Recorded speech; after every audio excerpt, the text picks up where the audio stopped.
This is the world according to Jen and Carolyn.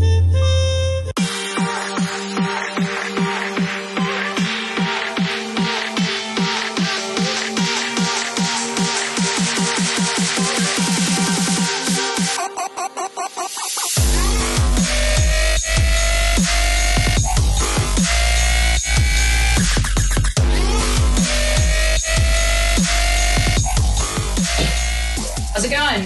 It's going. Good. Fleet Week. Whatever. I lived in the marina way too long. I could give two fucking shits. There's a lot of planes flying around and people generally tend to enjoy it. It's cool. It's an air show. It's enjoyable, but it is... Too loud. Well, they are jets. They're fighter jets, and they're supposed to evoke fear in the enemy. Loud noises. Yeah, that's part of their deal. So Fleet Week, everybody. Yuck. We're not here to talk about Fleet Week. We're here to talk about Donald Trump. This is part 2 of The Man, the Myth, the Megalomaniac.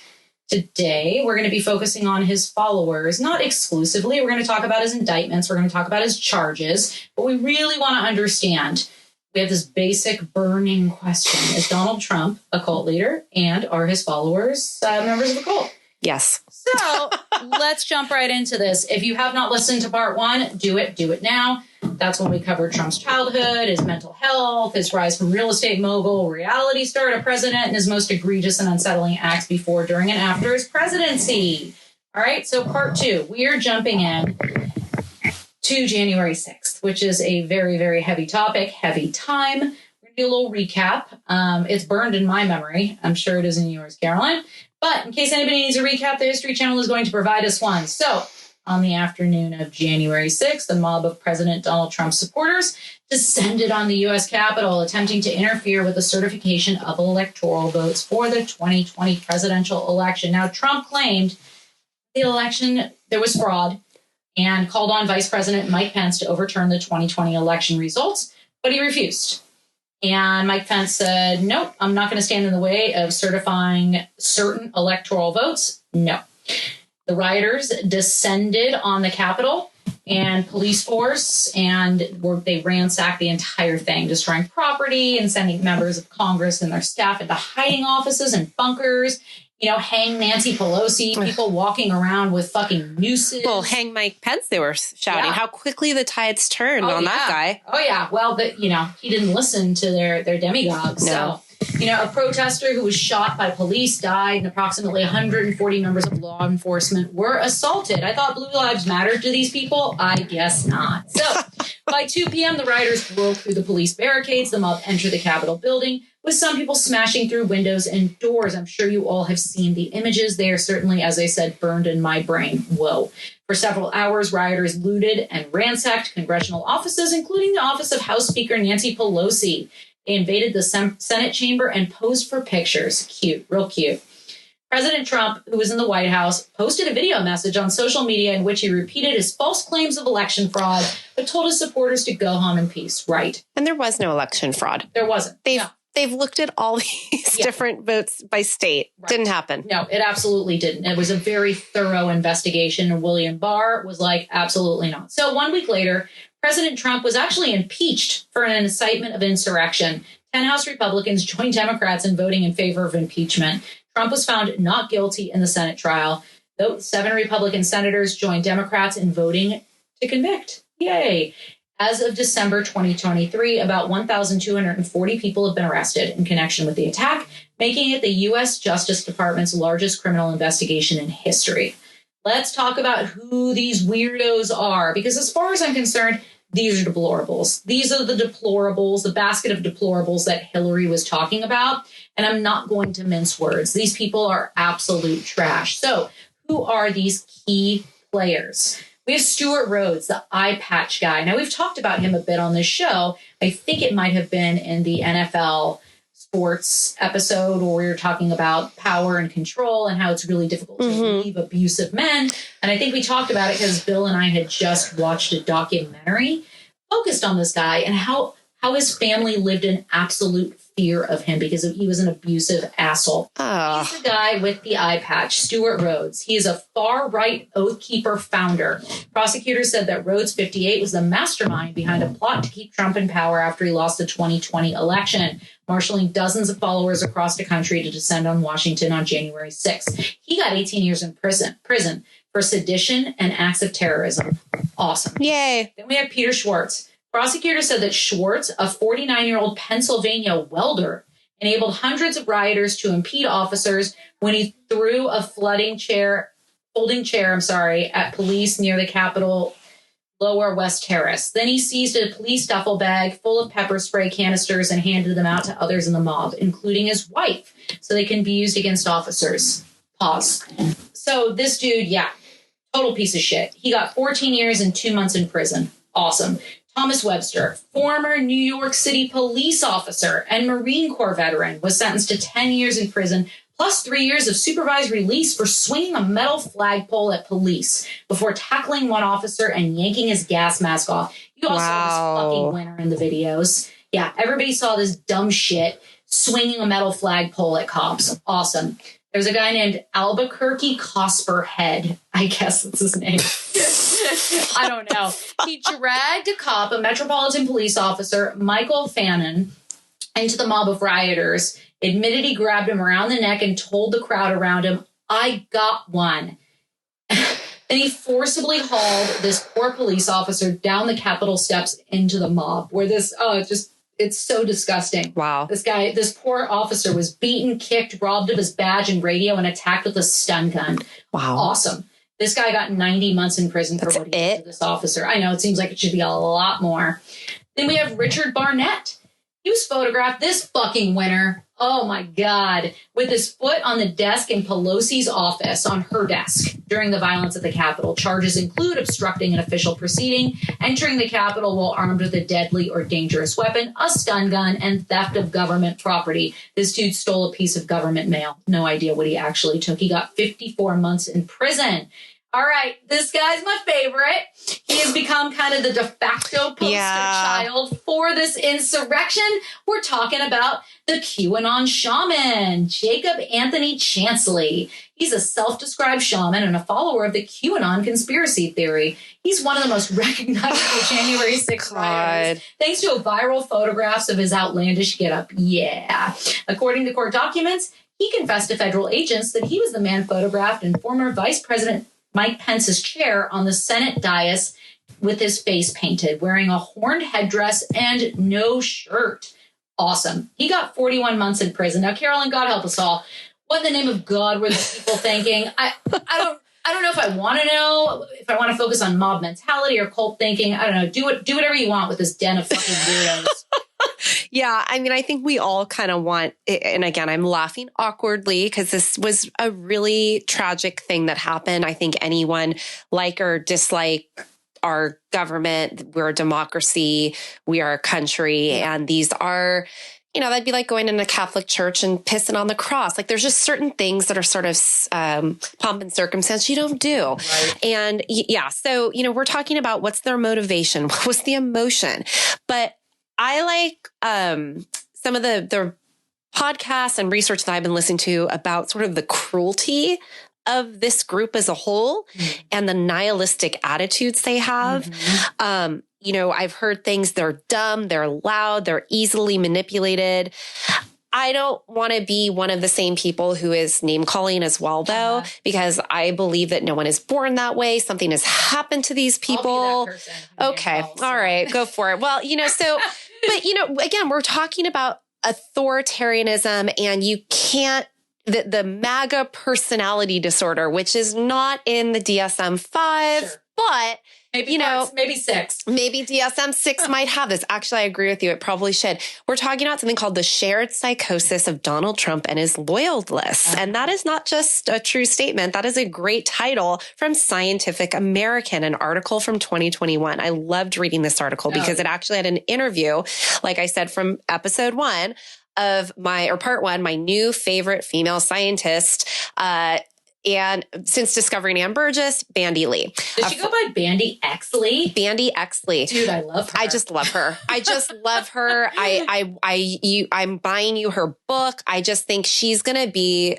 watch her. She's a forensic psychologist and president of the World Mental Health Coalition. Quote, violence helps compensate for feelings of powerlessness, inadequacy, and lack of real productivity. Yes. Now, Jen, you know that did you know that Lee and her colleagues, from Harvard, now NYU professor James Gillian, found, quote, significantly higher national rates of violence and violent death under Republican presidents than ever under Democratic ones. No, it makes sense. We covered some of those statistics last time about how many people died during the Trump administration via murder, via homicide. Well, and what's more, murder and suicide rates are higher in states that voted for Republican presidential candidates than in those that voted for Democratic candidates. Their key findings were published in a 2011 monograph titled "Why Some Politicians Are More Dangerous Than Others." So this isn't pseudoscience. This is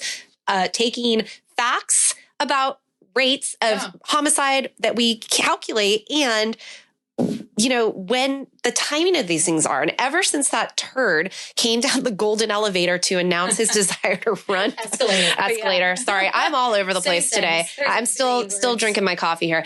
Ever since that turd decided to come down from that elevator in 2015, he continues to model and show disregard for laws and democratic institutions. And his followers actually take pride and show affinity in their masses. And they actually bond as a community over violence.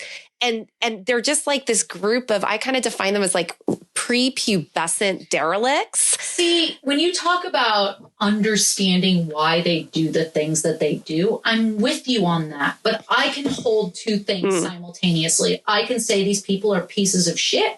They're the kind of people who join the Klan. They're the kind of people who bully when they see other people being bullied.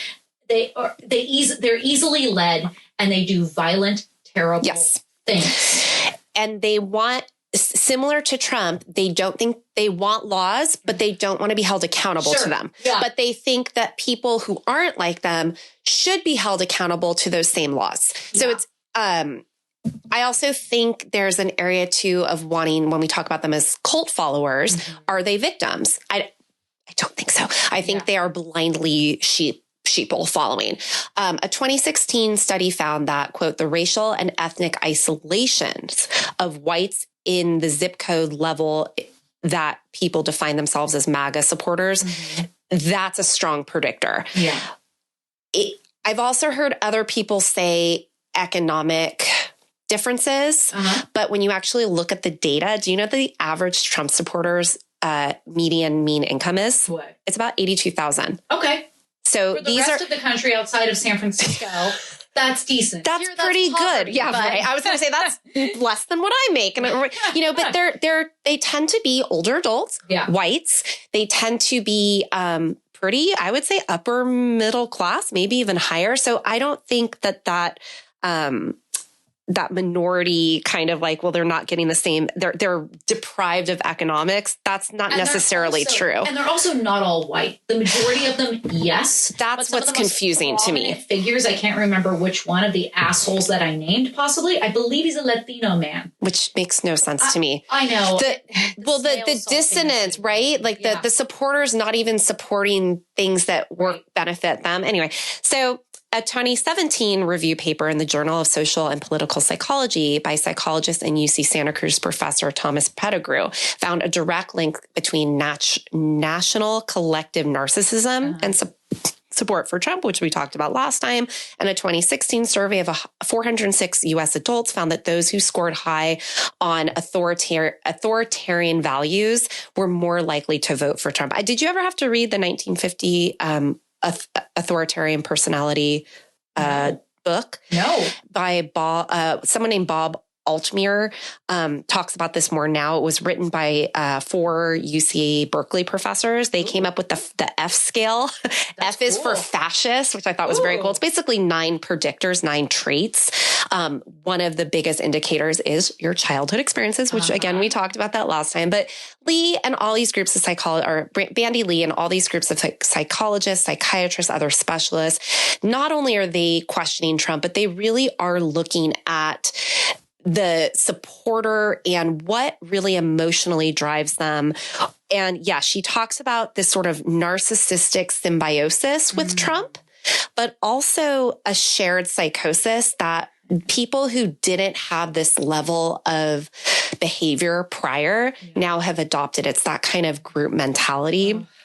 And, again, you're looking at, I think whenever we look back in history and as far as photographs go, wherever you see racism, wherever you see injustice, you also see a photo of a white person smiling ear to ear. The banality of evil. Yeah, thank you. That's exactly what that's called. Yeah. And, so these are all narcissistic symbiosis refers to the developmental wounds that make the leader-follower relationship magnetically attractive.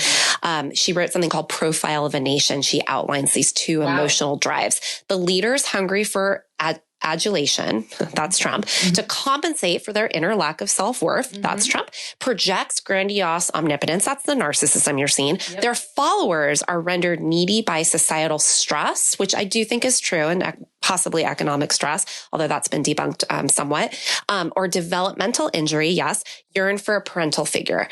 When such wounded individuals are given positions of power, they arouse similar pathology in population that creates a lock and key relationship. Wow. Shared psychosis, which is also called folie à millions, madness of millions. Wow, I like that. Thank you.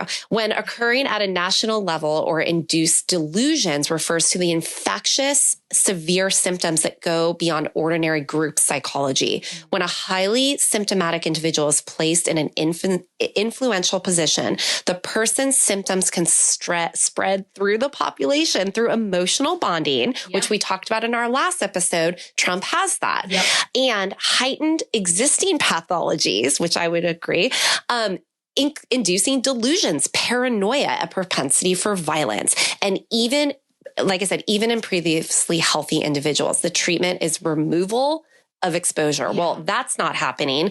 The other treatment she talks about is, we're in end states capitalism. So actually having to right some of these financial wrongs. So devotion, yes. Violence, that's a whole nother level. And I think we see that in history. Violence, it doesn't just start that. It's the end result of a long destabilization process that's happening. That's really what we saw in that storming of the Capitol. Bandy Lee's book wrote, quote, Trump was engaging in the predatory manipulation of his vulnerable followers. In some cases, gang leaders. So she worked a lot with incarcerated individuals in San Francisco specifically, where she had a program, I got to find out about this, where she was able to have the lowest rates of recidivism, so re-entering the prison system, because of her treatment program, where she was told you can't change violent offenders. I have to read this because I'm fascinated by this, but she was saying actually there are ways to do this, but she compares a lot of how Trump behaves with gang leadership because they ask members to engage in violence and use bogus promises of protection. Like Trump, those leaders often project extreme self-confidence and appeal to their followers who tend to feel a deep emotional need for protection and connection and identity. What they'll do to be aligned with that leader is even more scary than raising just their MAGA hat, right? We see this with the KKK. We've seen this with the Nazi Party. We see this a long history with Armenian genocide, Cambodia. These are not isolated incidents. And it all feels very insidious where, we all might already be as a country, like we talked about and ended with last time. My privilege is showing because I'm realizing our country isn't ready to let go of that white supremacy. Sure. Clearly, other people have known that for a very long time. Yeah. But it's really interesting, too. He was just in Colorado yesterday, which is where one of my mom lives. And he went to Aurora, which is close to where she's at. She's in Denver. And the rhetoric, man, he is really standing so firmly on this rock of racism. Yes. And it's so frightening. And it really mirrors Hitler. Yeah. Just blaming immigrants for all of our woes. Yeah. And the statistics do not bear that out at all. Well, and that's always the authoritarian way It's the go-to. of your problems are because of this. Right. And I give you permission to not feel inadequate about your imposter syndrome because you don't feel bad. It's them, not you. That's frightening. And unfortunately, what that translates to, too many times, is violence against that targeted group. And that's what's really scary. And if they come for that group, you and I are That's next. Right. Absolutely. Nobody is immune. No. Nobody. And if you think your white skin makes you immune, nope. Bullshit, especially with our political views. We're definitely going to I'll see you at the stake, bitch. Yeah. Burn, bitches. I'm ready to burn. So anyway, Trump has claimed that he bears absolutely no responsibility for what happened on January 6th. But, here's why we and so many others think that that's bullshit. So this is from PBS News. They said the House January 6th committee's final report asserts that Donald Trump's criminally engaged in a multi-part conspiracy to overturn the lawful results of the 2020 presidential election, failed to act to stop his supporters from attacking the Capitol, concluding an extraordinary 18-month investigation into the former president and the violent insurrection 2 years ago. Trump lit that fire, the committee's chairman, Mississippi Representative Benny Thompson writes. He lit the fucking fire. So here are the laws that the January 6th commission says that Trump broke. So obstruction of an official proceeding. The committee said it amassed substantial evidence that Trump sought to obstruct that process, including by summoning supporters to Washington on the day Congress was meeting and through a relentless but ultimately unsuccessful pressure campaign aimed to get Vice President Mike Pence to prevent the votes from being certified. Tim Walz said it best when he was talking to J.D. Vance. He said, do you know why you're on this stage and why Mike Pence isn't? Because he stood against Trump. Yeah. And he can't tolerate that. Yeah. He cannot tolerate. That was the reaction of someone who was unhinged and couldn't stand it. Totally. Absolutely. Actually, I think it was because he said, because folks tried to murder him. I can't remember what he specifically said. But Tim Walz. He pointed it out, and I think it makes absolute perfect sense. There's a reason Mike Pence isn't standing there debating Tim Walz. We know why it is. Obstruction of an official proceeding.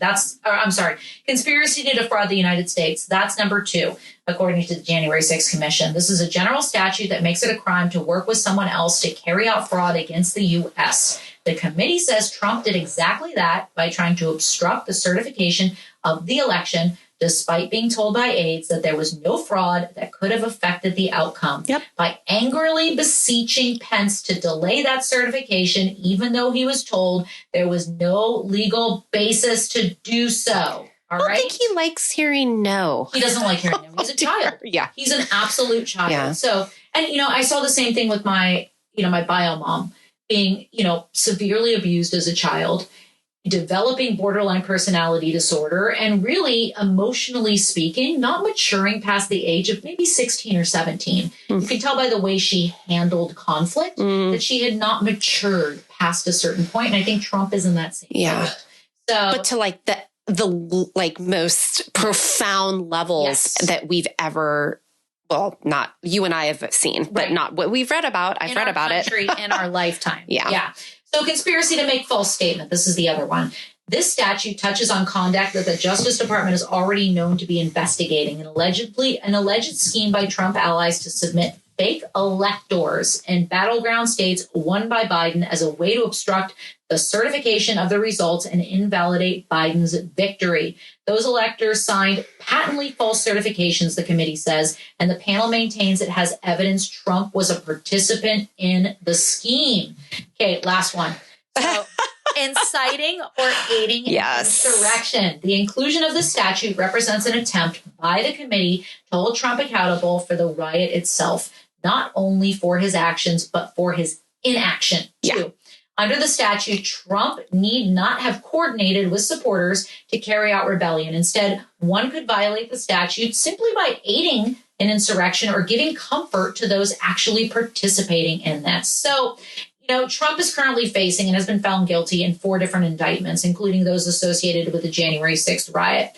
Though some of the charges associated with that one differ slightly from what the January 6th committee recommended. So let's talk about about his indictments. Let's talk about his 34 counts of falsifying business records in the first degree. So, he has a state indictment on business fraud charges in New York. This was the first of Trump's cases to go to trial, and a jury found him guilty on all counts on May 30th, 2024. That was a good day. Trump was accused of violating New York state law by allegedly agreeing to obscure a series of reimbursements to his former lawyer and fixer, Michael Cohen, another fucking winner, the key witness against Trump in the case. Cohen made a $130,000 alleged hush money payment to adult film star Stephanie Clifford, known as Stormy Daniels, days before the 2016 election, in exchange for her silence about an alleged affair that she had with the president. I would have demanded much more than $130,000 if I was the fact that she actually had to have an affair with him is kind of gross. And if you've read the account of it,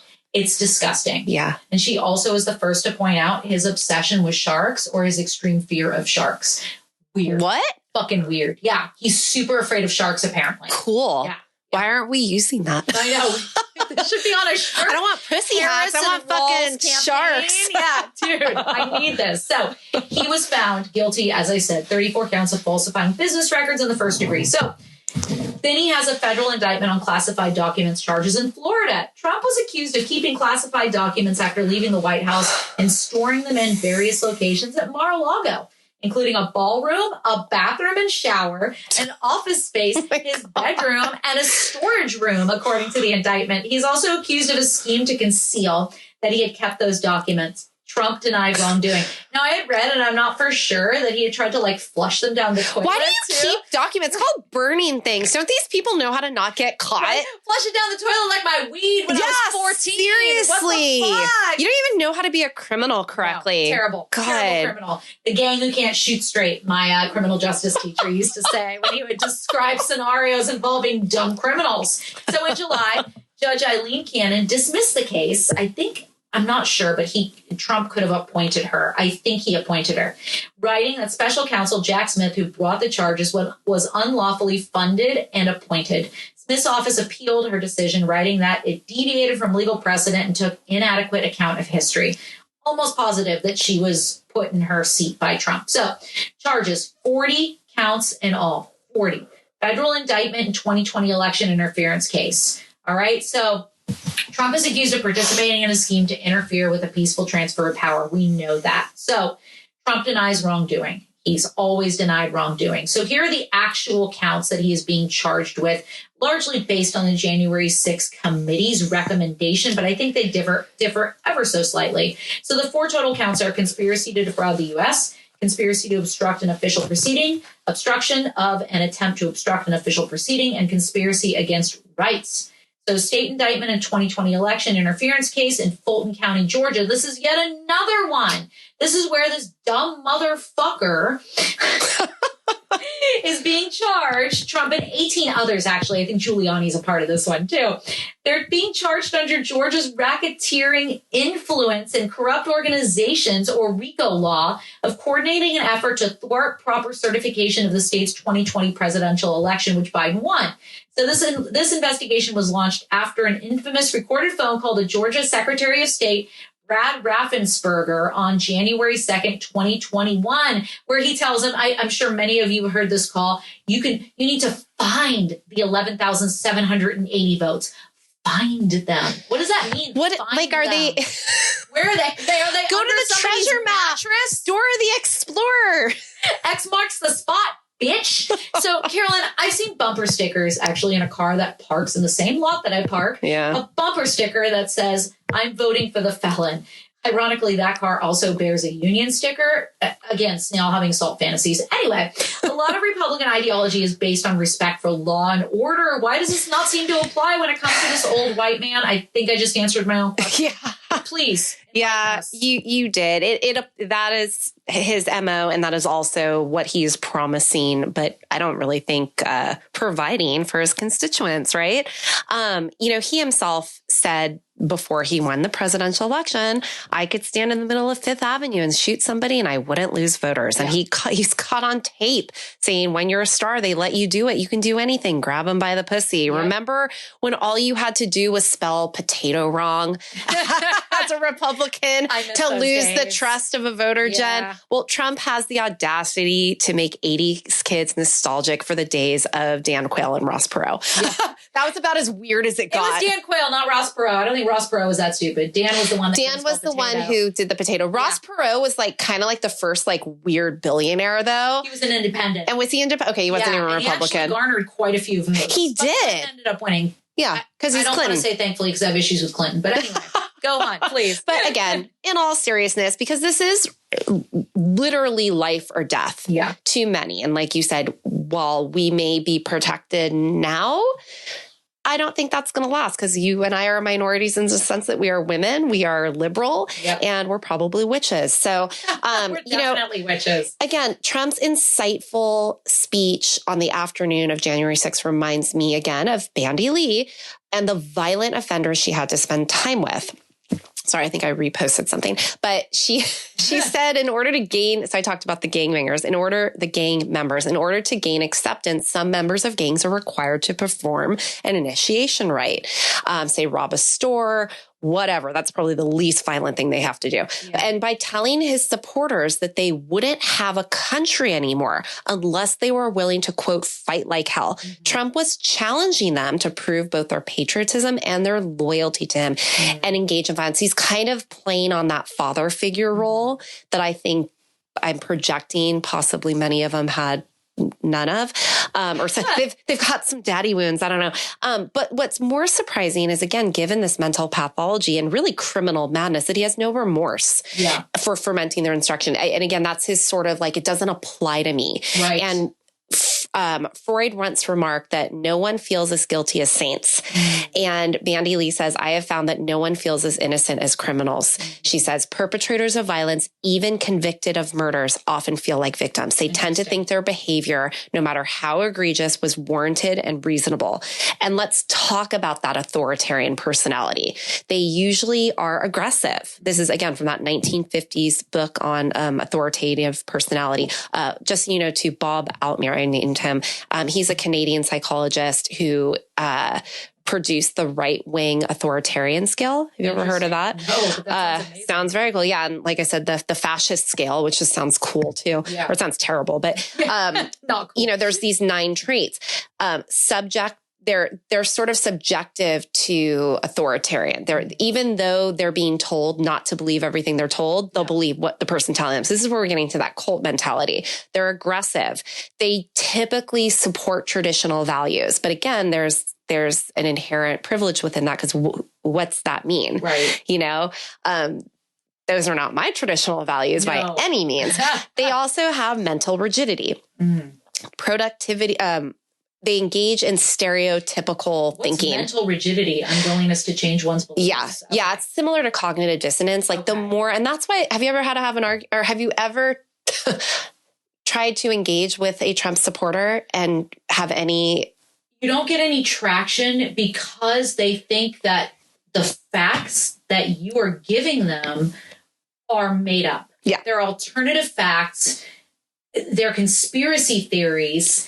And you can't have a rational argument with somebody who is going to continuously say that everything that comes out of your mouth is, that's what they want you to believe. I know. I'm like, who are they, bro? Yeah, and who are you listening to? And you and I listen to science and facts. And science sometimes, those are hypotheses. Science sometimes can say, actually, we thought this, now we agree with this because new information has come in. Well, that was the problem or one of the issues with the anti-vaxxers, right? They're like, they're changing their mind again. I'm like, this is a new evolving virus. Like, nobody is married to any one, thing right now. Yeah. Scientists are like, okay, we got to keep up. The more we learn, the more we have to adapt, change, and meet this challenge. Absolutely. Well, and thank you for bringing up the pandemic. Yes. I think this is my opinion, but I don't know if you agree.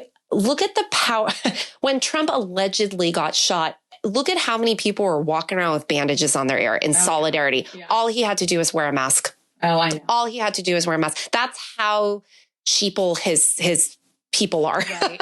So yes, mental rigidity, similar to cognitive dissonance, very stereotypical thinking, a preoccupation with tough power. Mm-hmm. So I talked about this in part one, the strong man, the virile man.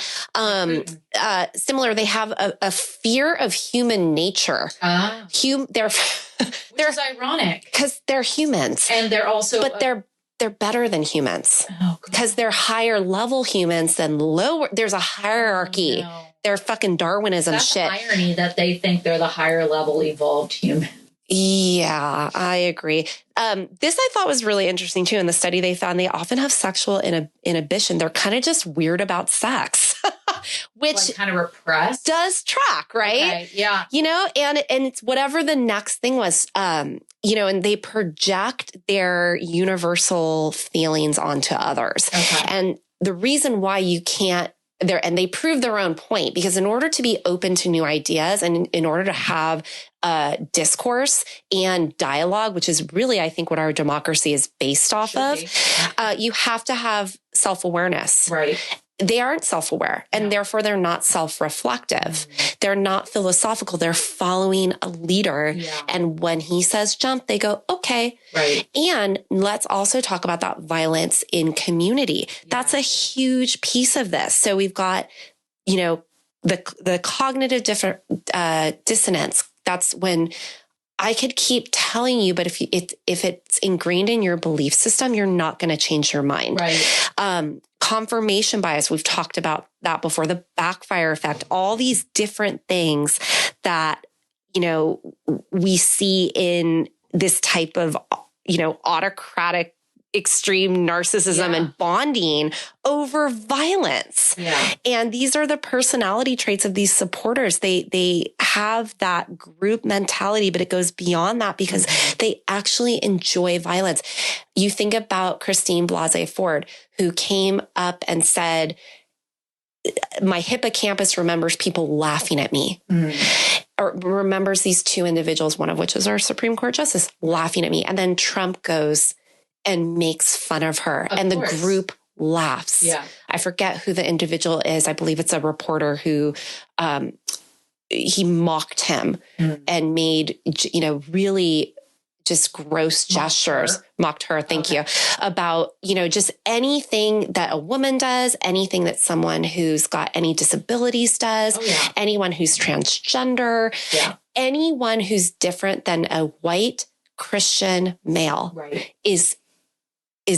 they're coming for you. Yeah. And they're enjoying that. They're laughing. That's sick. And you and I can't understand that, but we look at history and there's that safety and that sort of frat boy mentality. Right. And that for women, that scares us. Sure. I certainly can understand that feeling, but that's why they think this is okay. Yeah. They're being given permission by this person. But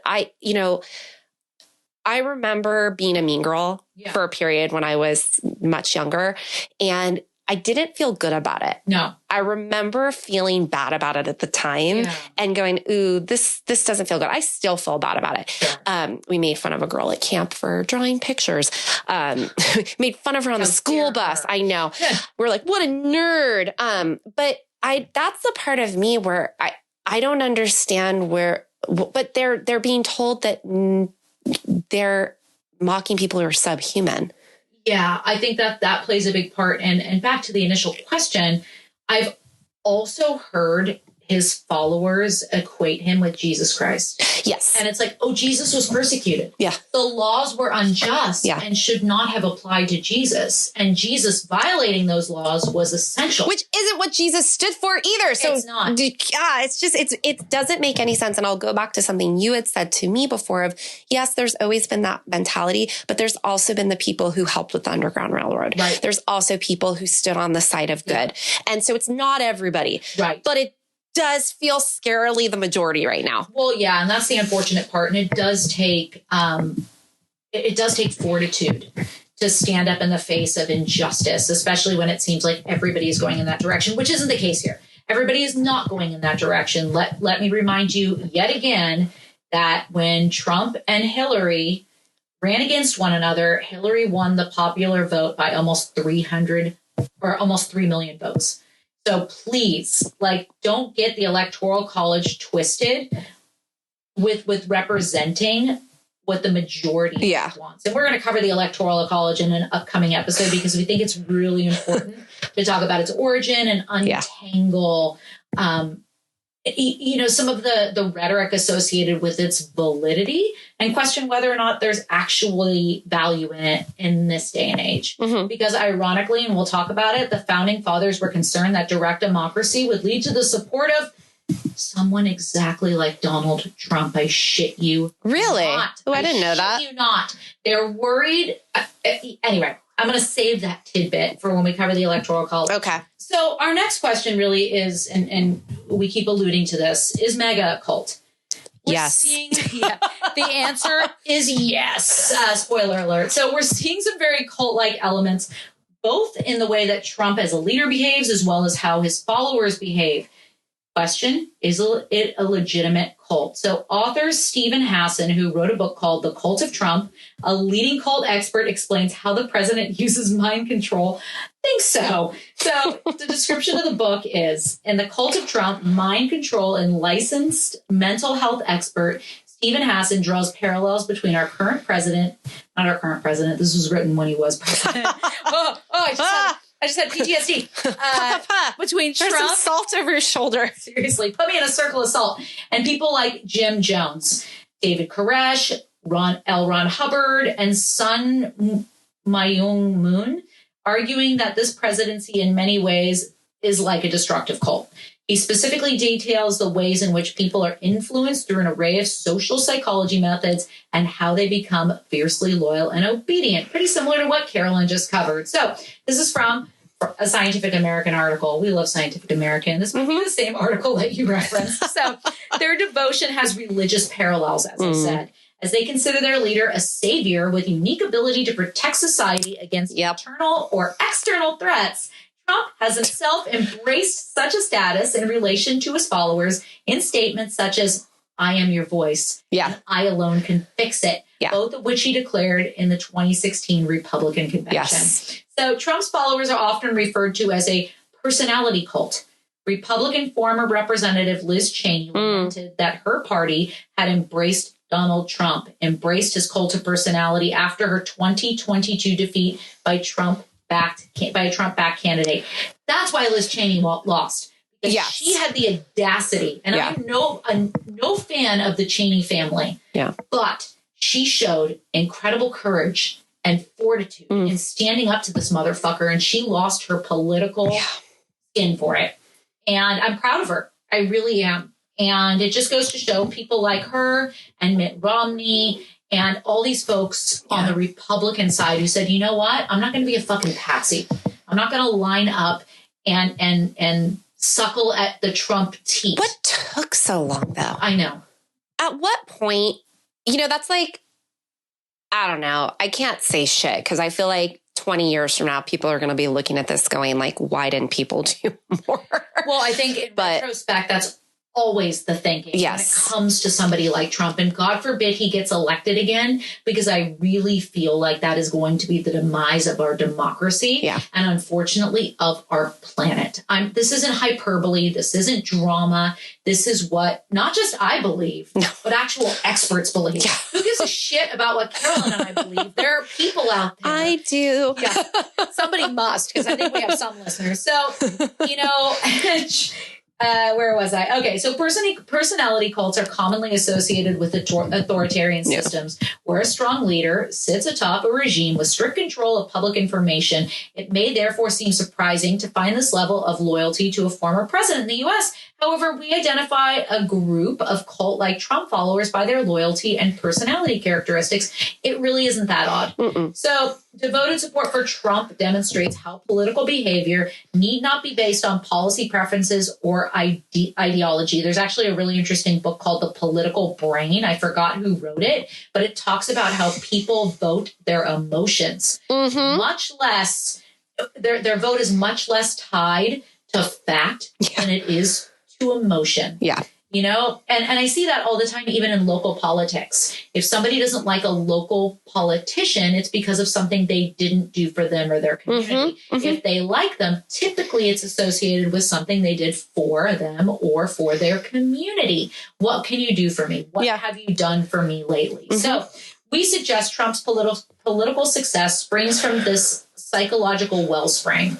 His cult enables him to shape conservative news coverage, since his followers are among its most avid consumers and will move away from voices critical of Trump. So, Carolyn, again, back to cults. I think all roads lead to cult. Yeah. And we did an episode on cults. Yeah. If folks haven't listened, go back and listen. Can you define cult of personality or personality cults for our listeners? Sure. So a recent study published by Goldsmith and Moen in Political Psychology examines the personality characteristics of these loyal supporters. And here's the data. They used two different studies, one from 2016, in the American National Election Study, and the other was from 2021, the online survey of 1,038 American adults. So both studies, the 2016, the 2021 survey, assessed social dominance orientation, right-wing authoritarianism, and something called the Big Five personality traits: openness to experience, neuroticism, extroversion, conscientiousness, and agreeableness. And even though these two investigations were conducted 4 years apart, the finding common to both was that the most loyal supporters of Donald Trump were likely to score high in the trait of conscientiousness. It doesn't mean what you think it is. Okay. I was like, wow. They're so conscientious. I've underestimated them. They know which garbage can to put blue, green, and black things in. I don't even know where that is. So my husband will teach conscientiousness, one of the Big Five personality traits, is defined as a tendency to control one's impulses, be persistent, act dutifully, and live up to one's obligation to others. Conscientiousness has been linked to a variety of positive traits and behaviors such as responsibility, dependability, and hard work, goal orientation, self-control, or leadership. That's what you and I are thinking of, right? Some conscientious people, however, happen to be dogmatic, inflexible, unquestionably obedient, and intolerant of uncertainty, i.e., they see things in black and white. Okay. It's one of those weird words. Yeah. Because I use it. Yeah. I use it as, you're being very conscientious. Well, everything has light and dark, right? Right.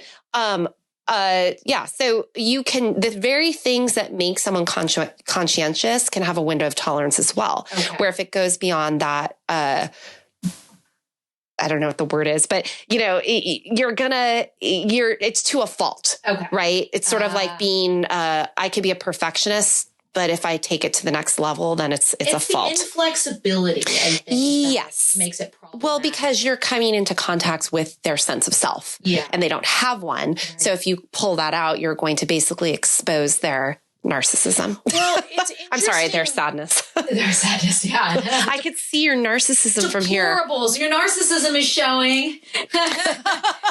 Is that narcissism in your pocket, or are you just happy to see me?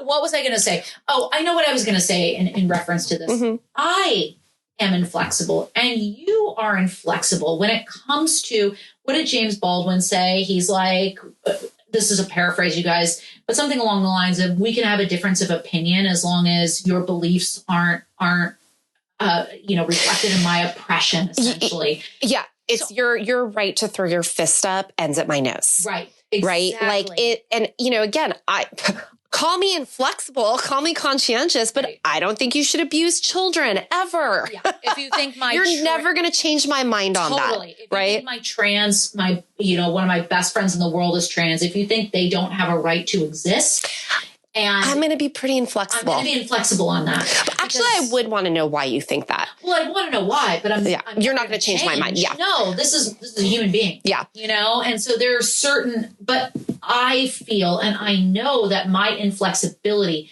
hinges on protecting my rights and standing up for the rights of others, particularly marginalized people. Yeah. And you know what? That's what fucking Jesus would have done. But marginalized people are why you don't have a job, Jen, and you're not where you should be. It's because all these trans people are doing something. That's not my belief system. Who typically are underemployed, particularly when you come to Black trans folks, Black trans women who are more frequently victims of violence, and who represent a huge segment of unemployed folks in our society. Come on. It doesn't make any sense. But historian, I love this name, Yoni Applebaum, noted in 2016 that Trump did not appeal to prayer or to God. He did not ask Americans to measure him against their values or hold him responsible for living up to them. He did not ask for them help. Trump only asked them to place their faith in him.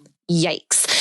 So this kind of leader-follower relationship is absolutely characteristic of a personality cult. Goldsmith and Moen suggest that, quote, Trump's call for loyalty and claim that he alone can fix it appealed to desire for discipline by giving a cause individualism can and must fully commit to. So importantly, the level of commitment Trump demands surpasses what a leader in the democratic system typically demands.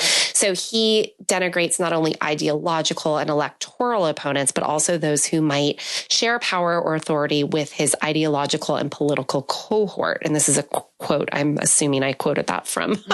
It's either from Yoni Applebaum or Moen and Goldsmith, whatever. I didn't write that. In a sense, Trump is, quote, a jealous political leader who does not brook divide.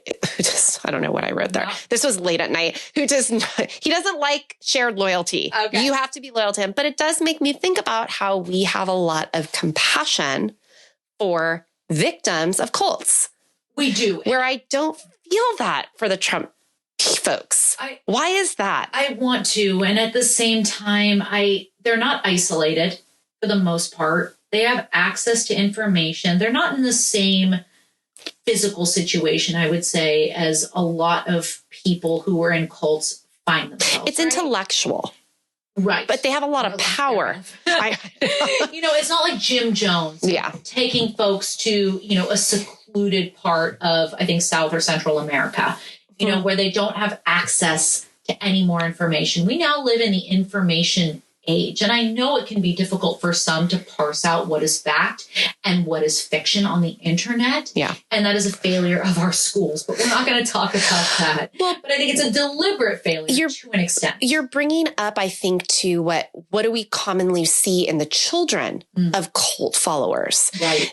And one thing you've talked about before is their lack of exposure to quote unquote people other than them. Right. And so when you don't, how many trans people do we know? How many people of color? How many different walks of life, different incomes? To us, that is not frightening. That's what makes life worth living. I think part of their, not skepticism, but hate, let's call it what it is a lack of exposure. Well, and that's where I do find ignorance in the sense of what the word actually means. Yeah.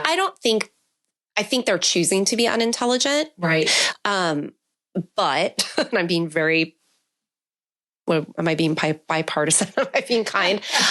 They're making choices that it's scarier to me because had David Koresh have become a political leader, I think it's scary because this is being used in politics, and a lot of these same things that typically feel more religious in nature are now imposing on my rights and my freedom and the freedom of people I care about who don't have that same choice or have that same mobility. I agree. And I think, leadership characteristics are leadership characteristics. And you can choose to use those for good. Yes. Or you can choose to use those for evil, right? This is evil. You will not. And I was talking to you last night. My mom has a very good friend, lifelong friend, a Jewish nurse, worked for a liberal nonprofit. Yeah. She met up with her recently and she's voting for Trump. And my mom got into it with her, which was I was like, you shouldn't even bother. Like, that's the feeling where you just go, why even bother? Because all her answers were, to your point, well, this is this and this is that. No, that's not this and that's not that. Yeah. And my mom was like, but you're Jewish. They're Right. anti-Semitic. Like, you're a woman. You're a nurse. There's no breaking through, unfortunately. And I think that's what people like you and I can't make sense of, Right. is to me, it's the violence and the hatred. And it's it's not even hatred. It's cruel. Yeah.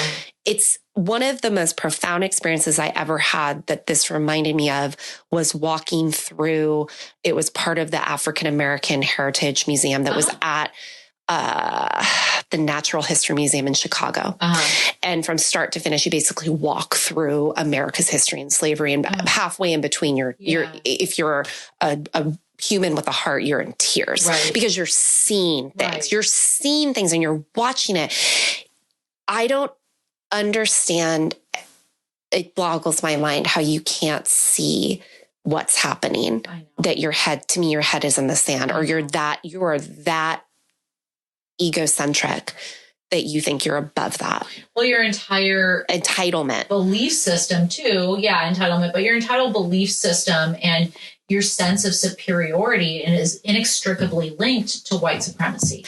Yes. And if you start to feel any sort of empathy for what's happening currently to Black folks in this country, not blaming them for the situations they end up in, not blaming them for when they reach for their cell phones, they're shot by police, and saying this is wrong, this is an injustice. What's missing in you?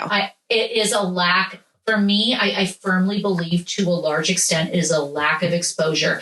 You and I go out every day into the streets of San Francisco. I go into an office where most of the people I work with are people of color. I've got trans colleagues. I've got, other LGBTQ colleagues. I've got colleagues of color. This is my daily existence. Yeah. When the right and people on the right are angry about commercials that depict multicultural families or multicultural scenarios, I'm like, this is San Francisco. Yeah. This is my life. This isn't fucking woke nonsense. Well, and what was it? It was it's a comedy sketch, but Hari Kondabolu,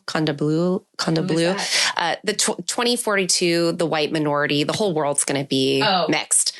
Yeah. And white is going to be the minority. So is Trump and this whole sort of white supremacy thing there, are they basing this off of this fear of I need to hold on to my supremacy, or the other is going to come? Is it that, but it's still, it's just, how can you, I can't watch it. It's, you have to protect yourself, because if you are connected to a different wavelength of human existence, this should hurt you. Well, it's an assault on your psyche. And also, too, I read this really great article. We subscribe to this magazine. It's a progressive Catholic magazine. It's like pro-choice Catholics. My husband always trying to suck me into Catholicism. He's like, these ones are pro-choice. I'm like, I'm still a devout atheist.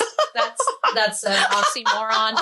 But you know what I'm saying? Like, you're a green witch. I am a green witch. I read this interesting article that said so many of the things that you said in regard to Trump placing himself as almost an evangelical, biblical leader. And this article was like, he's replaced Jesus. He doesn't want you to follow Jesus. No. He wants you to follow him. And he represents Satan. Yeah, which is ironic. But he's it's the same thing. Like, I'm being chastised the same way what Christ was. Bullshit. Yeah. Christ stood up for the most vulnerable people. See, if I'm going to subscribe to any like Catholicism or Christianity, it is Jesuit philosophy, because that's where you and I went to college, and the Jesuits are fucking rebels. Yeah. They're fighters. Yeah. And if anybody subscribes to the teachings of Jesus, and Dominican nuns, they're badass. I didn't know that. All right. Out there in the fucking streets. They're out there with the poorest Walk folks. the talk. They're out there in developing countries fighting autocratic fucking dictatorships. That is what Jesus would have wanted. Yeah. I can tell you. Yeah. I knew him. I got Jesus on the main line. No. Anyway, that's as close as religion as I get, or to religion as I get. Anyway, our final thought here, guys. So Carolyn and I, we really are genuinely concerned for the welfare of both our democracy and our planet. And we firmly believe that neither our fragile democracy and even more fragile planet can endure another 4 years of Trump. Now, we say 4 years, but after all, after all we've shared in this episode, we hope everyone understands that Trump appears to be seriously committed to dismantling democracy, which may make him our commander-in-chief for the foreseeable future. We don't think this assertion is dramatic or hyperbolic. We firmly believe that what happened during and after this man's presidency bodes very badly, not just for our country, but for the entire world. Trump and his followers are dangerous. They proved this during the pandemic, spreading their misinformation. They proved this when their neo-Nazi contingent, whom Trump referred to as very fine people, staged a violent Unite the Right demonstration in Charlottesville. And they provide that this is the most bigly, and they prove this in the most bigly way possible. Bigly, I like that. On January 6th, when they attempted to overthrow our democracy. As exhausting as it is to be a canary in a very, very dark coal mine, y'all, we will not stop fighting for the soul of this nation. We know that our country is comprised of folks who are actually very fine people. People who just want to earn a living wage, take care of their families, and actually maybe have a little fun from time to time.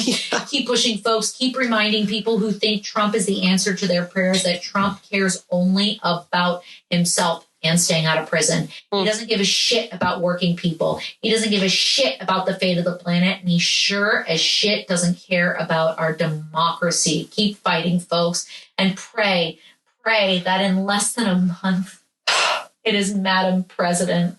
It is Madam President and Tim Walz, who is a Christian with good values, who feeds children in his state, who genuinely cares about the people.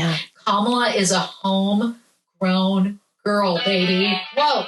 I just accidentally tapped on the fucking thing that you made. I think we needed some levity. Carolyn made this when cisgender white dudes listen to our podcast, and it's like this guy who looks like Garth from Wayne's World. Hillbilly, just air humping and us in the background. And then it inspired you to air hump. And also go for a walk. In the podcast Hawk After Dark. I don't know if you listen to that, but it's funny. He's one of us. He wears Slayer shirts and does all this cool shit. I love it. Very well researched as well.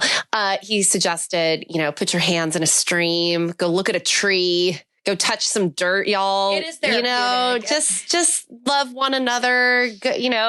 All the Grateful Dead shit. And we will overcome. Please. We will overcome. That's all I can say. I vote. Hope so. Yeah, not for Trump. Please vote, and please don't vote for Trump, please, because as he said this.